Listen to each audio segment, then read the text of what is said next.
propose de prier juste courtement pour introduire. Seigneur, merci pour ce moment que nous pouvons vivre ensemble, Seigneur. Tu es présent là où l'un ou l'autre, Seigneur, sont rassemblés en ton nom. Et nous voulons te remercier, Seigneur, parce que ta parole est vivante et efficace.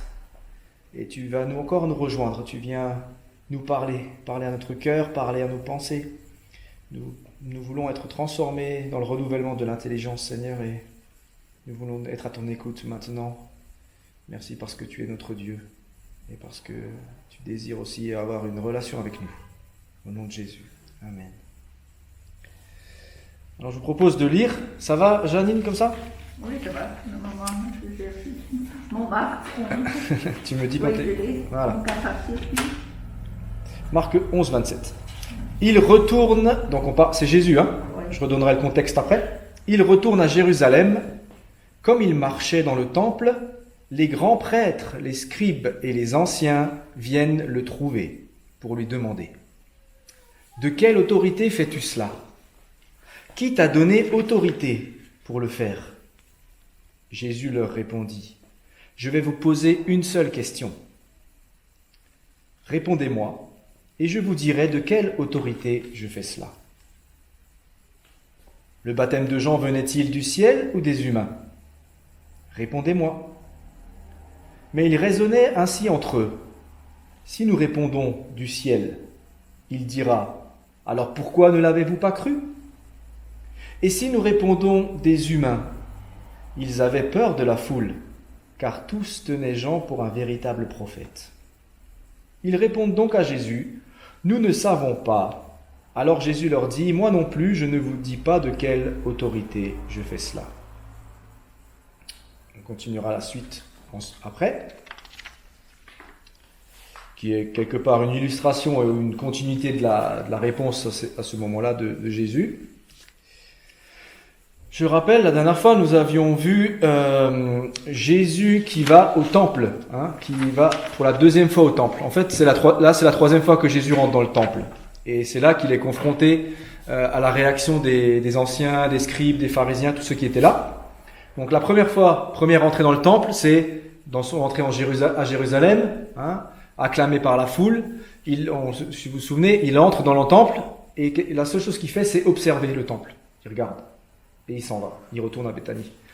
La deuxième fois, c'est celle qu'on a vue là, il y a 15 jours, c'est effectivement Jésus qui va renverser les tables des vendeurs, etc., et tous les objets, tout ce qu'il y a. Et il y a cette allégorie, cette image, cette illustration avec le figuier sans figue, qui encadre cet événement du temple, où Jésus va montrer justement que même avec des belles feuilles, même s'il paraissait beau, il ne portait pas de fruits. Et on s'était fait la remarque que, a priori, c'est pas dans la saison des figues, donc ce serait osé de la part de Jésus d'attendre des fruits. Mais il y a aussi le contexte du climat de là-bas qui permettait de ce qu'on appelait souvent d'avoir des pré-fruits. Donc c'est quand même possible d'avoir des pré-fruits, mais on va dire que dans la présence de Jésus, normalement, qu'on soit dans la bonne ou dans la mauvaise saison, on peut quand même porter du fruit. Même si nous, on a l'impression que c'est pas le cas. En tout cas, l'idée ici de Jésus, c'était de montrer que malgré la belle apparence de cet arbre, on pouvait rien en tirer, d'un point de vue du fruit. Et c'est ce qui va se concrétiser ensuite à la sortie du temple, où les disciples se retrouvent nez à nez avec ce figuier qui est totalement desséché. Et ce qui prouve bien que Jésus, finalement, encore une fois à son contact, dira, mais même à mon contact, le figuier, il a été maudit. Il n'a pas été justement à son contact. Et donc là, on est dans la troisième entrée dans le temple. Et c'est pourquoi, lorsque les scribes, les pharisiens, les grands prêtres viennent trouver Jésus et lui demandent, au verset 27, 28, de quelle autorité fais-tu cela? Il ne lui parle pas du tout avec quelle autorité tu prêches, comme souvent des fois on pouvait le voir, mais c'est vraiment sous un couvert d'orgueil, pour qui tu te prends en fait? Qui es-tu pour avoir balayé, pour avoir renversé les tables, pour avoir semé la discorde dans le temple? Donc là, ils sont vraiment en train de constater, en tout cas pour eux, que Jésus était dans une colère, injustifiée, etc. Mais bien plus encore, quand il continue, qui t'a donné autorité pour le faire? Jésus va répondre ainsi, je vais vous poser une seule question, répondez-moi et je vous dirai de quelle autorité je fais cela. Alors, bien évidemment, les grands prêtres, les scribes, les anciens, ils représentent en fait les membres du Sanhédrin. Ça, c'est quelque chose d'important. Et Jésus, dans l'évangile de Marc, a déjà déclaré à plusieurs reprises que ce sont eux qui vont le tuer, qui seront à l'initiative de sa mort. Et ça, je le retrouve dans Marc 8, verset 31. Marc 8, verset 31, où Jésus dit, lorsqu'il annonce sa mort et sa résurrection, « Il commença alors à leur enseigner qu'il fallait que le Fils de l'homme souffre beaucoup, qu'il soit rejeté par les anciens, les grands prêtres et les scribes, qu'il soit tué et qu'il se relève 3 jours après. » De fait, ça sera plus tard, on les retrouvera ces personnes clairement dans Marc 14, verset 43. Je fais quand même un petit saut pour ceux qui prennent des notes. Ça permettra une meilleure compréhension plus tard quand on arrivera à ces chapitres. Chapitre 14, verset 43. Aussitôt, comme il parle encore, survint Judas, l'un des 12, et avec lui une foule armée d'épées et de bâtons, envoyés par les grands prêtres, les scribes et les anciens. Et encore, ils seront encore là au procès de Jésus, Marc 14, verset 53. Je le lis. Ils emmenèrent Jésus chez le grand prêtre, point virgule, tous les grands prêtres, les anciens et les scribes se réunissent. Et enfin encore, on le retrouvera dans Marc 15, verset 1, lorsqu'il sera livré à Pilate. Je lis Marc 15, verset 1. Dès le matin, les grands prêtres tinrent conseil avec les anciens, les scribes et tout le Sanhédrin. Après avoir lié Jésus, ils l'emmenèrent et le livrèrent.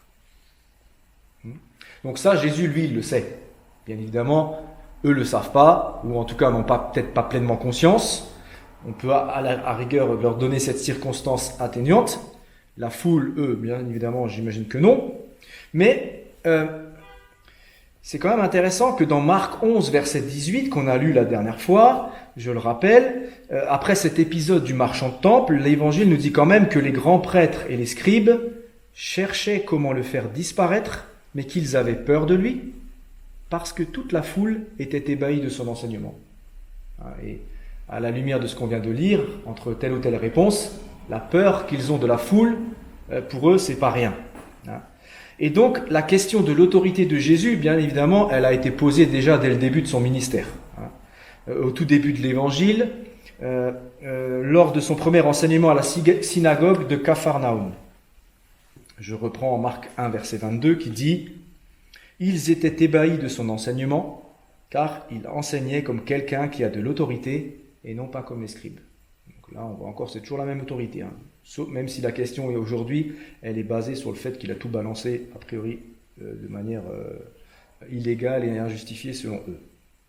Mais finalement, cette question-là, la question du verset 28, de quelle autorité fait cela? Qui t'a donné l'autorité pour le faire? Ça nous oblige vraiment à chacun à se positionner. C'est-à-dire que soit Jésus l'a fait avec une autorité et qui vient d'en haut, et alors il faut écouter son enseignement, ou soit il n'a pas d'autorité pour faire ce qu'il a fait, et en gros c'est un menteur, c'est un usurpateur. Il y a deux cas de figure de toute façon. Et donc la question qui évoque cette expulsion des marchands, les religieux vont interroger Jésus pour savoir au nom de quel orgueil va-t-il oser s'opposer au temple. C'est vraiment au temple de Jérusalem l'opposition. Pas aux personnes en elles-mêmes, à toute une institution, toute une construction religieuse autour du temple. Et alors c'est vrai que quand on relit les 29 et 30, je les reprends, Jésus leur répondit, je vais vous poser une seule question, répondez-moi, et je vous dirai de quelle autorité je fais cela. Verset 30, le baptême de Jean venait-il du ciel ou des humains? Répondez-moi. En fait, on a l'impression que, alors bien sûr, Jésus répond par une contre-question. Et on a l'impression de dire, mais en fait, est-ce que c'est une manière qu'il a pour ne pas répondre à la question qu'on lui pose, hein? Mais en fait, c'est pas le cas. C'est vraiment une manière de le faire de façon allusive, on va le voir.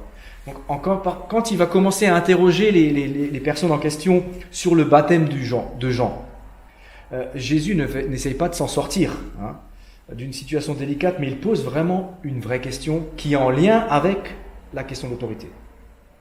C'est-à-dire, qui était Jean? On a besoin de savoir qui était Jean, et qui était Jean pour eux à cette époque, hein. Dans l'évangile de Luc, lorsqu'on fait des recherches, on trouve que le père de Jean, c'est Zacharie, hein, dans Luc 1, verset 5, et donc il était prêtre. Zacharie était un prêtre. Si Zacharie était un prêtre, Jean était aussi un prêtre, puisque c'est une fonction héréditaire. D'accord? Donc ça, c'est très important, parce que si Jean était aussi un prêtre, ça veut dire que le lieu naturel de fonctionnement de Jean, dans son ministère de prêtre, finalement, c'était quoi? C'était le temple. Et qu'est-ce que devait faire le prêtre au temple? Offrir des sacrifices. Et en appelant finalement, lorsqu'il s'est mis au désert, et qu'il a appelé les gens à se faire baptiser, finalement, on peut s'imaginer que les gens doivent se dire, mais il n'est pas là du tout, il n'est pas au bon endroit en fait, hein, il doit être au temple. Et par son attitude, il est déjà en train de contester, l'attitude de Jean bien évidemment, le fonctionnement du temple, en déclarant à tous que la vraie démarche spirituelle, ce n'est pas d'accomplir des devoirs religieux dans le bâtiment, mais à changer de cœur, à changer de comportement. Et donc, Jésus est en train d'expliquer ici que entre ce que lui fait au nom de Dieu, au nom du Père, et ce que les religieux font, soi-disant au nom de la parole de Dieu, eh bien, il y a deux camps qui s'opposent. Il y a le camp qu'on pourrait appeler le camp du temple, avec les religieux qui interrogent Jésus. Et eux, qu'est-ce qu'ils font? Ils vont défendre un système qui est organisé autour du rite et du sacrifice. Et puis il y a un autre côté, c'est le camp de Jean et de Jésus, qui vont défendre une spiritualité qui va plutôt accentuer la démarche personnelle et le changement de comportement. Donc les interlocuteurs ici, les scribes, les grands prêtres, les pharisiens, ils défendent face à Jésus une spiritualité qui plutôt émane d'une organisation religieuse, alors que Jean, lui, il appelait à une démarche de foi. Donc le temple, il va représenter l'autorité institutionnelle. C'est pour ça quand il dit, mais de quel droit oses-tu faire ce geste-là dans le temple, hein? Qui t'a permis dans le temple de faire ça en fait? Donc ils s'accentuent vraiment dans cet événement-là, hein, je parle vraiment dans cet événement-là, ils mettent vraiment la question de ce geste-là. Alors que Jean le baptiseur, lui, il va s'appuyer sur une autorité personnelle reçue de Dieu en tant que prophète. Et c'est intéressant parce qu'en fait le mot autorité, hein, dans l'origine latine dans lequel il est utilisé là, vient du verbe augeo. On peut l'écrire A-U-G-E-O. Et qui veut dire accroître ou augmenter. Augeo, qui veut dire accroître ou augmenter. Donc, ça nous montre ici que l'autorité que Jésus a, que Jean a eue, c'est pas une autorité qui oblige, qui contraint au changement, mais c'est une autorité qui va permettre de faire grandir. Donc, si on est au bénéfice de cette autorité-là, alors on va grandir. Et c'est pour ça qu'à l'image de la foule, et aussi à l'image qui doit être grandissante, puisqu'elle est de plus en plus intéressée et ébahie par ce que Jésus fait, et bien les autres ont peur aussi. Parce qu'en fait, comme eux, ils commencent à reconnaître l'autorité de Jésus, la foule, et bien ils grandissent. Hein, d'un point de vue spirituel et d'un point de vue du nombre, bien évidemment. Mais les autres, par contre, ils se sentent de plus en plus contraints, cloîtrés. Et ils ont peur. Bien qu'ils ne comprennent pas tout, ils ont quand même peur de cette croissance. Et on voit que cette opposition, en fait, elle traverse tout le Nouveau Testament. Hein. Et on le trouve aussi déjà dans l'Ancien Testament. Entre le prophète et le prêtre. Hein. Et Jean s'est posé comme un prophète. Et la tradition prophétique s'est souvent opposée au temple aussi. C'est assez intéressant quand on reprend le livre d'Ésaïe. On appelle un peu le livre du prophète qui annonce l'évangile. Hein. Dans ce chapitre, dans son premier chapitre, on peut lire ceci. Ésaïe 1, versets 11 à 13. « Qu'ai-je à faire de la multitude de vos sacrifices, dit le Seigneur. Je ne lis pas tout, 3 petits points. Cessez d'apporter des offrandes inutiles, l'encens est pour moi une abomination. C'est extraordinaire quand même, plus de 500 ans avant Jésus, alors qu'on a l'impression qu'il y a tout un autre système de vie ou une autre attitude de Dieu. En fait, Dieu était déjà en train d'interpeller à travers des textes que eux savent par cœur, parce qu'ils apprennent. En plus, le Sanhédrin, forcément, la tradition orale, même plus que nous, quoi. C'est ça qui est assez fou. Et dans le dernier chapitre de ce même livre, on parle déjà de la reconstruction du temple aussi, qui se pose après le retour d'exil du peuple juif. Le prophète reprend le même thème. Je lis Ésaïe 66, verset 1. Dieu dit « Le ciel est mon trône, la terre mon marchepied, quelle maison pourriez-vous me bâtir ?» Là aussi, on voit tout de suite que Dieu détourne l'idée d'un temple de pierre. Et donc, le livre d'Ésaïe lui-même est déjà divisé en 3 parties à peu près. Alors, on considère on appelle ça l'ancien et le nouveau Ésaïe, et on pense que c'est pas la même personne. Mais, en tout cas, ça a toujours été de manière prophétique, mais c'est 3 époques différentes. Mais il y a vraiment une inclusion entre le premier et le dernier qui fait que celui du milieu, il a toute raison d'être. Et toute cette parole prophétique d'Ésaïe, en fait, pourrait ramener justement, si on parle d'évangile, on va aussi dans la contestation de la vie autour du temple. Et on rajoute encore dans Matthieu, Matthieu 21, verset 32, je vais y arriver. L'évangile de Matthieu déclare que les religieux n'ont pas cru ce que disait Jean. Et c'est là que je lis ici, entre Marc 11, les versets 31-32, pour revenir au texte. Mais ils raisonnaient, après la question de Jésus, mais ils raisonnaient ainsi entre eux, si nous répondons du ciel, il dira, alors pourquoi ne l'avez-vous pas cru? Donc c'est là que je dis que Matthieu déclare qu'ils ne l'ont pas reconnu, qu'ils n'ont pas cru en lui, en Jean. Et si nous répondons des humains, ils avaient peur de la foule, car tous tenaient Jean pour un véritable prophète. Donc on voit que la foule a reconnu Jean, en tout cas l'autorité qui émanait de Jean. Donc, les personnes qui essaient de piéger Jésus, finalement, ici, ils sont confrontés à leurs propres interrogations, et même plus à leurs propres contradictions, en fait. Donc, ils n'ont pas reconnu l'autorité de Jean, ils l'ont même combattu, mais d'un autre côté, ils ont laissé penser à la foule qu'ils le respectaient. C'était l'histoire de... Et en fait, ils sont en train de prouver que c'est des hypocrites. Puisque si maintenant ils disent devant la foule qu'ils n'ont pas cru en Jean et que ça reste une autorité humaine, et là, la foule ne comprendra plus non plus.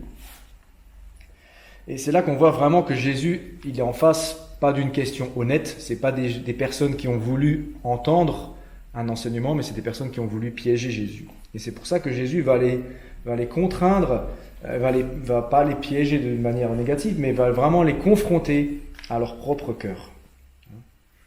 Ils ne se rendent pas compte parce que chaque fois c'est la même chose. Mais oui, je sais. C'est impressionnant, ouais. Et donc on voit que s'ils avaient vraiment voulu écouter ce que pense Jésus de l'autorité, ils auraient partagé aussi leur regard sur Jean. Et donc ils ne sont pas du tout dans une situation d'écoute, mais dans une stratégie. Et ça, c'est un peu souvent dans les textes, on lit des fois, même Jésus dira, de peur d'entendre, ils n'écoutent pas. De peur de comprendre aussi, ils n'écoutent pas. Et c'est vrai que des fois, comme on dit, la vérité est bonne, mais elle est difficile à entendre aussi. Donc des fois, on sait ce qui est bon pour nous, on sait ce que Dieu nous demande, mais l'accepter de la manière à l'écouter et rentrer pleinement dans ce que Dieu dit, c'est difficile. Donc on peut, sans les considérer comme des personnes totalement à l'ouest de l'humanité, se rendre compte qu'il y a aussi une similitude pour nous, autrement. Et en même temps, j'ai envie de... Même si on dit aujourd'hui, non, le Saint-Esprit qui nous aide à comprendre la parole, je veux dire là, quand on relit des textes d'Ésaïe ou autres, avec la compréhension et la orale et la qualité de mémoire qu'ils avaient, là aussi on se dit, mais c'est quand même impressionnant. Donc on n'est pas mieux qu'eux et moins bien non plus. Mais qu'est-ce que Dieu nous dit individuellement à travers ça? Alors c'est intéressant parce qu'on voit aussi que c'était malhonnête. Parce que, regardons le texte, verset 33, quand ils disent « Ils répondent donc à Jésus, nous ne savons pas ». Donc ils mentent, puisqu'on a eu leur réflexion sous nos yeux, hein, dans leur cœur. Et Jésus leur dit, il ne dit pas « moi non plus je ne sais pas ». Pour entrer dans leur jeu, il dit honnêtement et en toute vérité toujours, Jésus leur dit « moi non plus je ne vous dis pas de quelle autorité je fais cela ». Mais il le sait, il sait, mais il ne répond pas. Alors qu'ils avaient juste, alors finalement si c'était honnête, on dit mais j'ai pas envie de répondre. Et là il aurait dit ok. Enfin quelqu'un qui dit ouais, parce que souvent quand on discute les uns les autres, on dit ouais j'ai pas trop envie. En fait la personne elle sait clairement ce que j'ai envie de dire parce qu'elle voit que ça va pas, et puis j'ai pas trop envie de lui dire que ça va pas. Mais au fond elle remarque très bien que ça va pas. Je me rappelle toujours avec ma mère quand j'étais petit. Ma maman me disait toujours quand elle me voyait dans la cuisine ou autre quand j'étais jeune et tout.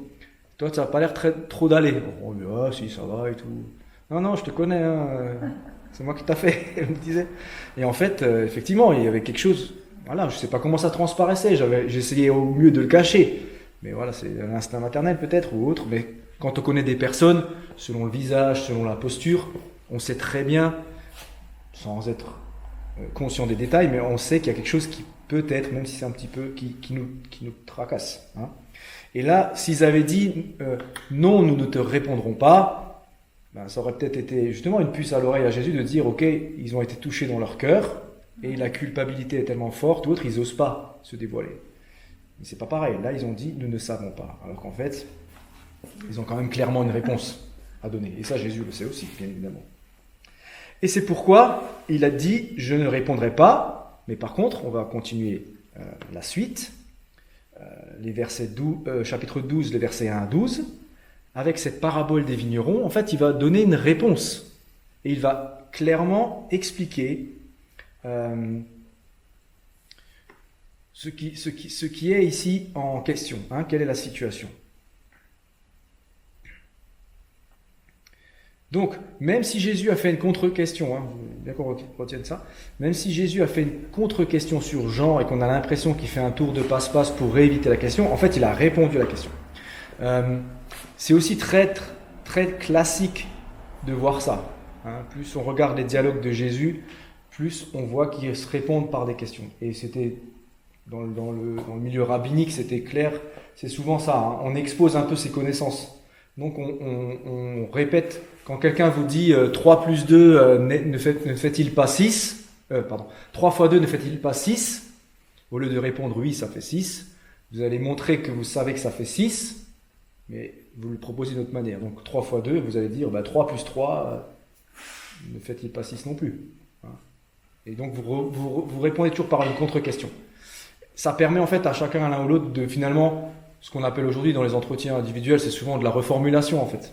J'ai bien compris la question, donc je montre que je l'ai bien compris, je la reformule. Bon là c'est des exemples simples, hein, mais ça permet que le dialogue il soit vraiment clair. Et donc Jésus en fait finalement en allant dans une contre-question veut aussi être au plus clair possible pour eux. Et veut les éclairer aussi, si on peut l'amener de manière imagée. Donc je lis la suite à partir du chapitre 12, verset 1 à 12. Il se mit à leur parler en parabole. Un homme planta une vigne, il l'entoura d'une haie, creusa un pressoir et construisit une tour. Puis il la loua à des vignerons et partit en voyage. Le moment venu, il envoya un serviteur chez les vignerons pour recevoir de leur part des fruits de la vigne. Ils le prirent, le battirent et le renvoyèrent les mains vides. Il leur envoya encore un autre serviteur, ils le frappèrent à la tête et le déshonorèrent. Il en envoya un autre, qu'ils tuèrent, puis beaucoup d'autres, qu'ils battirent ou tuèrent. Seul son fils bien-aimé lui restait. Il le leur envoya le dernier en disant « Ils respecteront mon fils ». Mais ces vignerons se dirent « C'est l'héritier, venez, tuons-le, et l'héritage sera à nous ». Ils le prirent, le tuèrent, et le jetèrent hors de la vigne. Que fera donc le maître de la vigne ? Il viendra, il fera disparaître les vignerons et il donnera la vigne à d'autres. N'avez-vous pas lu de cette écriture ? C'est la pierre que les constructeurs ont rejetée, qui est devenue la principale, celle de l'angle. Cela est venu du Seigneur, c'est une chose étonnante à nos yeux.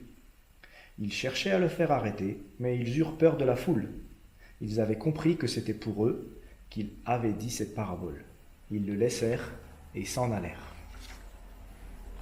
Ils ont tout de même compris que c'est pour eux. Ouais, là, enfin, ils ont quand même compris que c'était pour eux. Hein. Et donc, ça leur donne encore moins d'excuses pour tout ce qui va venir après. C'est quand même intéressant parce qu'en fait, Dieu nous laisse. Ça nous montre que Dieu, souvent, il y a un moment où on est dans l'inconscience, mais quand on arrive au contact de Dieu, à un moment donné, Dieu n'est pas rabat-joie et essaye de nous interpeller, etc. Hein, parce qu'il nous laisse le choix en fait. Il nous place devant nous des choses qu'il a préparées d'avance, qu'il veut nous dire, et il nous laisse dans son amour la possibilité de décider. Et ensuite, en fonction de notre décision, bien évidemment, soit on rentre dans le cadre que Dieu fixe, soit on ne rentre pas dans le cadre, mais en tout cas, Dieu est toujours présent.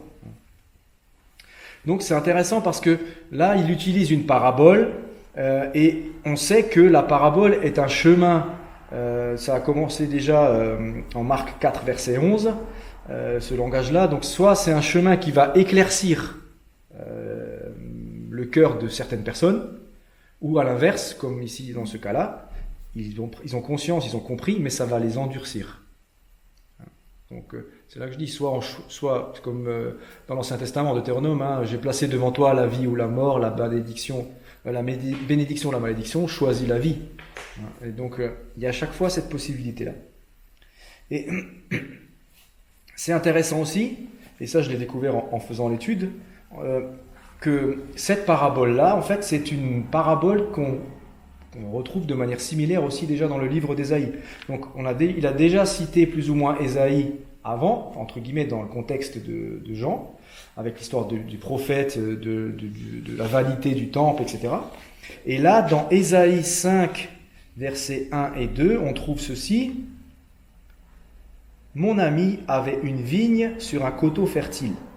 Il en travaillait la terre, ôta les pierres et y planta un cépage de choix. Il bâtit une tour au milieu d'elle, il y creusa aussi une cuve, il espérait qu'elle produirait des raisins, mais elle a produit des fruits purs. » Et en fait, Ésaïe a raconté cette parabole pour dénoncer les injustices qui sévissaient à son époque à Jérusalem. Et Jésus la reprend, mais déplace son intention sur les vignerons, hein, qui ont, ici, dans sa parabole à lui, la responsabilité de la vigne. Donc le dernier verset de cette séquence, comme on l'a dit, hein, nous montre que les grands prêtres, les scribes et les anciens qui étaient avec ont compris que c'était pour eux qu'il avait donné cette leçon. Et Jésus avait utilisé, je l'avais dit, l'image du figuier pour évoquer le temple. Le dessèchement de l'arbre était déjà un signe. Et ici, il va utiliser l'image de la vigne, qui est très proche. Ces deux images, le figuier et la vigne, sont deux images très proches dans l'Ancien au Premier Testament. Alors après, on a toute une liste entre versets 2 et 5, où le maître va envoyer un premier, un deuxième, un troisième serviteur, et puis beaucoup d'autres. Mais tous ont été frappés, déshonorés, tués. Donc, alors on parle des prophètes, hein, bien évidemment, mais on voit aussi ici la patience de Dieu, hein, parce que ça a duré, qui a multiplié dans toute l'histoire de l'humanité les initiatives pour le peuple. Et là, dans la question envers les vignerons, hein, on voit la patience de Dieu.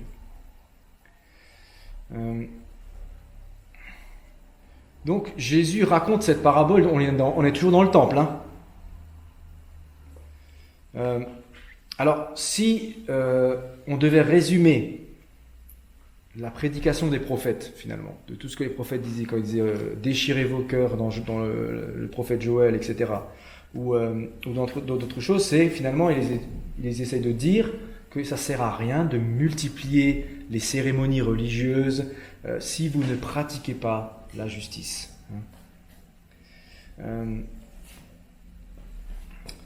Alors, dans toutes les paraboles, bien évidemment, on trouve ce moment où il y a l'histoire qui va basculer à travers un effet de surprise. Et ici, la surprise est dans le verset 6, où l'histoire nous dit « Seul son fils bien-aimé lui restait. Il le leur envoya le dernier en disant ils respecteront mon fils.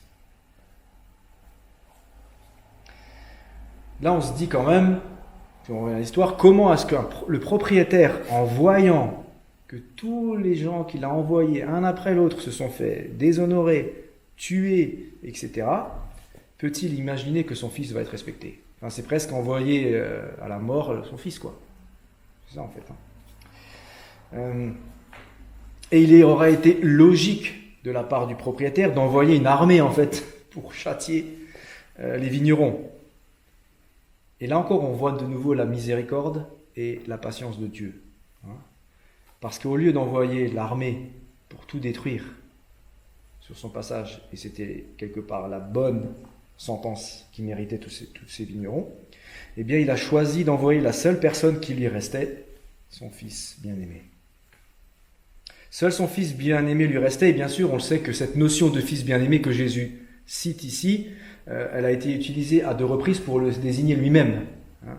Lors de son baptême, Marc 1, verset 11, et aussi lors de la transfiguration, Marc 9, verset 7. Et par contre, il rajoute seul son fils bien-aimé. Le mot seul rappelle que Jésus est non seulement fils bien-aimé, mais aussi fils unique. Et là, on revient bien sûr à ce verset de Jean 3, 16. Et c'est exactement cette illustration que Jésus est en train de dire ici, que Dieu a tant aimé le monde qu'il a donné son Fils unique pour que quiconque met sa foi en lui ne périsse pas, mais ait la vie éternelle. Alors on y voit pour aujourd'hui vraiment une similitude de ces vignerons, qui pourraient ressembler finalement à notre monde occidental, notre civilisation française qui se débarrasse de Dieu, toutes les personnes qui veulent se débarrasser de Dieu et vivre comme elle l'entend, sous une certaine quête à la liberté. Et donc finalement elle repousse le propriétaire et elle se considère justement elle-même le propriétaire de la planète, etc. Et donc plus une gérante. En gros, je fais ce que je veux et je suis plus un gérant. Je suis plus responsable de ce que j'ai, mais je fais ce que je veux avec ce que j'ai. Et a priori, ce que j'ai, c'est à moi. Et on peut y mettre tous les domaines de la vie là-dedans. Et donc ici, bien sûr, Jésus s'adresse à la délégation du Saint-Lédrin, qu'il avait interrogé sur son autorité. Il ne se contente pas de les laisser dans une impasse, comme on l'a vu avant, avec la contre-question sur Jean. Et c'est là qu'on voit aussi qu'il n'a pas essayé de se débiner. Mais il leur raconte cette parabole pour contester radicalement l'autorité du Saint-Lédrin. Et il l'accuse même, finalement, de capter l'héritage. D'autant plus encore avec ce changement de lieu, avec ce marché aux bestiaux pour les sacrifices, qui n'avait rien à faire dans ce lieu-là. Donc, si on revient dans l'évangile de Marc, petit à petit, comme on l'avance aujourd'hui, on voit que Jésus annonce à plusieurs reprises sa passion, jusqu'à sa mort, et bien évidemment, il ne fera rien pour l'éviter. C'est la volonté du Père, et il va aller jusqu'au bout. Si on lit le verset 8, donc ils prennent le fils bien-aimé, ils le prirent, le tuèrent et le jetèrent hors de la vigne. On voit ici qu'en jetant le corps du fils hors de la vigne, qu'est-ce qu'on fait finalement? On va le livrer aux chiens et aux autres bêtes, aux chacals, qui vont le dévorer. C'est un peu souvent ce qu'on trouve dans les textes de l'Ancien Testament, pour certaines personnes qui... Alors, ils vont pas lui donner une sépulture digne de ce nom, on va le jeter dans la nature et les animaux en feront ce qu'ils voudront. Donc non seulement les vignerons ont tué le fils, mais ils ne l'ont même pas enterré. Ils ont même voulu s'en débarrasser de leurs souvenirs, parce que faire une sépulture, c'est avoir un souvenir c'est faire un deuil. Là, ils veulent pas, c'est comme s'ils ne savaient pas exister. Ils ne le considèrent pas. Et donc, quelque part, Jésus est en train de nous dire, le propriétaire avait un fils, ou le roi avait un fils, il n'a même pas une tombe pour pleurer sur lui, sur sa mort.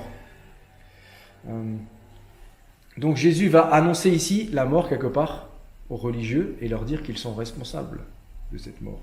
Alors bien sûr, ça, ils ne le comprennent pas de cette manière-là, j'imagine. Mais c'était une façon de leur dire, finalement, et c'est là qu'on voit, malgré tout ce qu'on peut comprendre, il y a cette part de mystère-là, que Dieu s'accommode de la réalité du péché dans le monde, dans ce monde déchu, mais il reste souverain. Hein. Et du coup, Jésus est en train de dire, vous pensez être maître de la situation, maître des événements, vous pensez me rejeter et que vous êtes dans le bon chemin, mais en fait, vous êtes que, entre guillemets, les jouets d'une histoire, hein, qui vous dépasse. Qu'est-ce que tu veux dire par là? Il s'accommode au péché? En fait, dans le sens où on peut pas dire que dans plein de situations, des fois un peu complexes de la Bible, on a l'impression que c'est Dieu qui va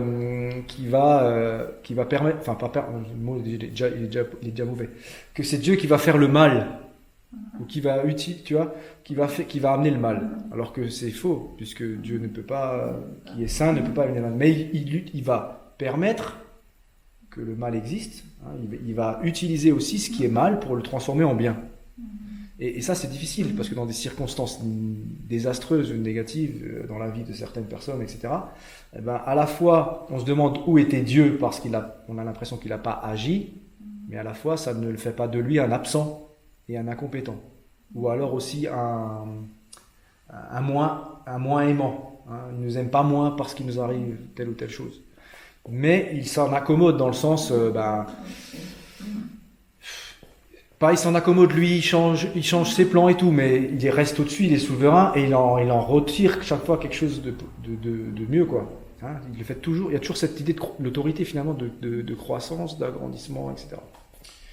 Et là aussi, de cette manière, Jésus le sait qu'il ne peut pas empêcher le cœur de ces hommes-là, même s'il a essayé à plusieurs reprises de les avertir, etc. Plus on avance, plus il se rend compte qu'ils s'endurcissent. Et c'est vraiment l'image. C'est pour ça qu'on se dit, mais pourquoi Dieu a attendu 10 fléaux pour faire capituler le pharaon?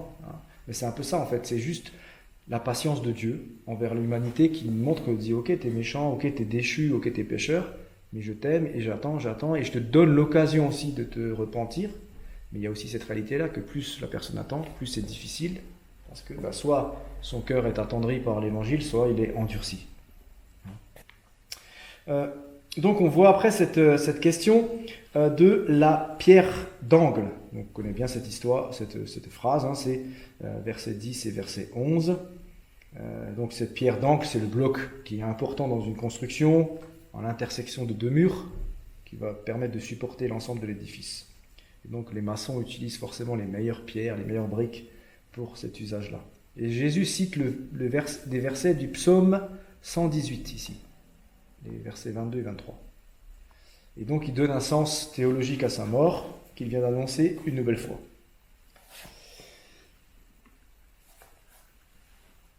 Donc c'est assez intéressant parce que là on est dans le contexte effectivement peut-être de la question de tout à l'heure, c'est que pour eux ici, que ce soit les adversaires ou les disciples, la mort qui va arriver de Jésus, en fait c'est un échec. C'est un échec de Dieu, c'est un échec de Jésus, etc.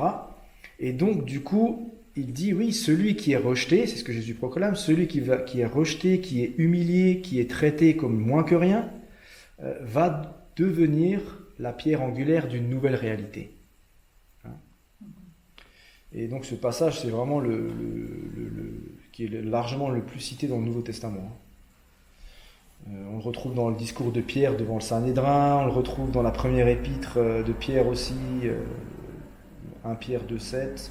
Il y a vraiment une clé théologique dans cette question de la pierre angulaire.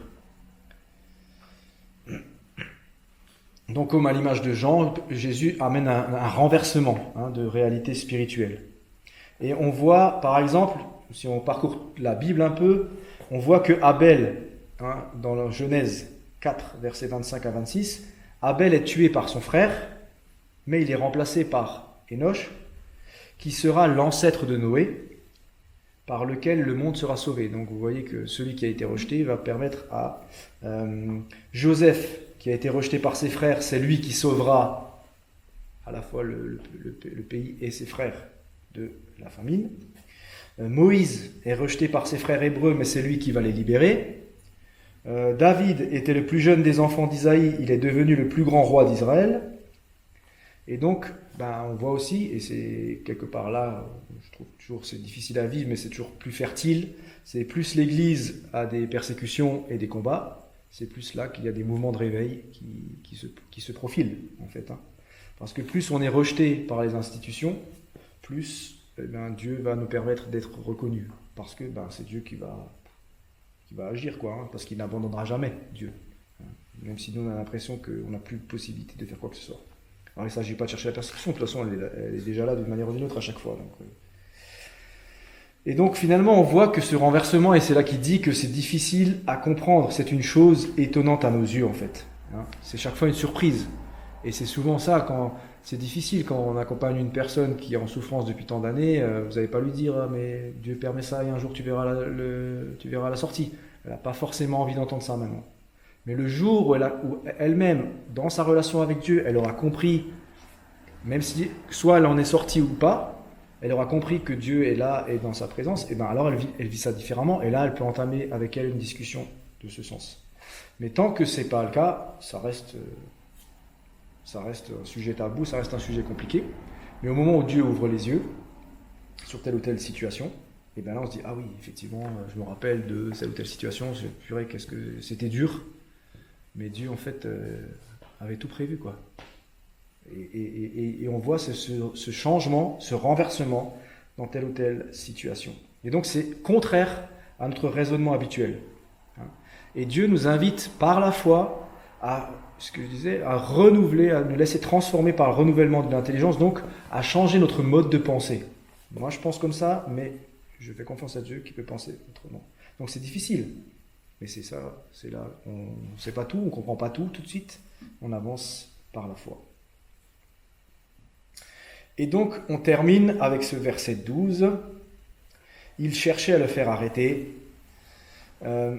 Et c'est marrant parce qu'en fait, en disant ça, ils font quoi? En fait, ils veulent réaliser la parabole que Jésus vient de leur enseigner. Au lieu de fuir et de dire, mais en plus ils disent, ils cherchaient à le faire arrêter, mais ils eurent peur de la foule, et ils avaient compris que c'était pour eux. Et c'est là qu'on voit l'endurcissement. Au lieu de dire, c'est pour moi, purée, je me file. Et je me cache parce que j'ai honte, ou j'en sais rien, ou il nous a démasqués, qui est-il? Je prends peur, quoi, là. Tu vois, tu peux être devant la crainte de Dieu parce que tu te dis, il sait quelque chose, il a compris dans mon cœur. C'est presque des paroles de connaissance, en fait, que Jésus fait là, à travers cette parabole. Et ben, eux, non. Ils continuent et ils veulent le faire attraper, le faire arrêter. Donc, par leur rejet de Jésus, ils soulignent justement qu'il avait raison et qu'il sait toutes choses.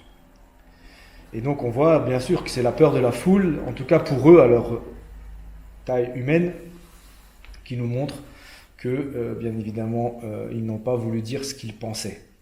Mais tant que la foule soutient Jésus ici, forcément elle le protège, et les religieux vont essayer de trouver le moyen de la contourner, puis ensuite de la retourner en leur faveur, avec toute l'histoire qu'il y aura par la suite, mais ça ne changera pas. Alors, ce qui est intéressant, juste que j'aimerais préciser, c'est parce que là, ce texte-là, on peut souvent l'utiliser, ça a été utilisé de manière antisémite, de dire que Jésus, quand il renverse le temple, en fait, il renverse tout le judaïsme, il renverse les juifs, quoi. Et il rejette les juifs, alors qu'en fait, c'est pas ça. Il parle clairement du temple, C'est tentant ici, bien évidemment, et c'est souvent l'utilisation qu'on en fait dans ce texte, que Jésus annonce ici le renversement du judaïsme par le christianisme. Mais Jésus dénonce ici le système religieux entretenu par le temple. Et donc de même aujourd'hui, Jésus dénonce encore par le Saint-Esprit les systèmes religieux sous la bannière Église, christianisme, si elle n'est pas conforme à l'Évangile en fait. Donc déjà que nous on puisse y prendre garde. Et en plus, ça c'est vraiment confirmé dans le temps, puisque on peut évidemment confirmer que le rabbinisme qui s'est mis en place après, qui existe aujourd'hui, qui relève de catégories religieuses qui sont totalement différentes de celles du temple de l'époque. Donc on voit ici que tout ce qui est la vision du peuple juif aujourd'hui n'est plus la même. On sait bien à partir de, je crois que c'est à partir de la destruction du temple, donc en 70 après Jésus-Christ, toute la partie du judaïsme qui a été attachée au temple et à son fonctionnement a disparu en fait de l'histoire.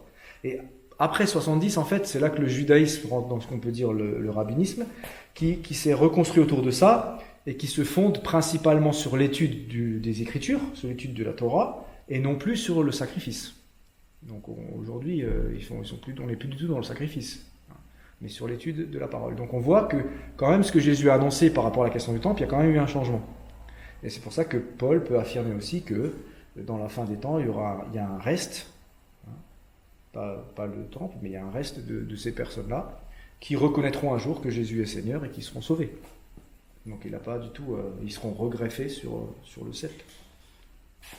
Voilà. Merci beaucoup.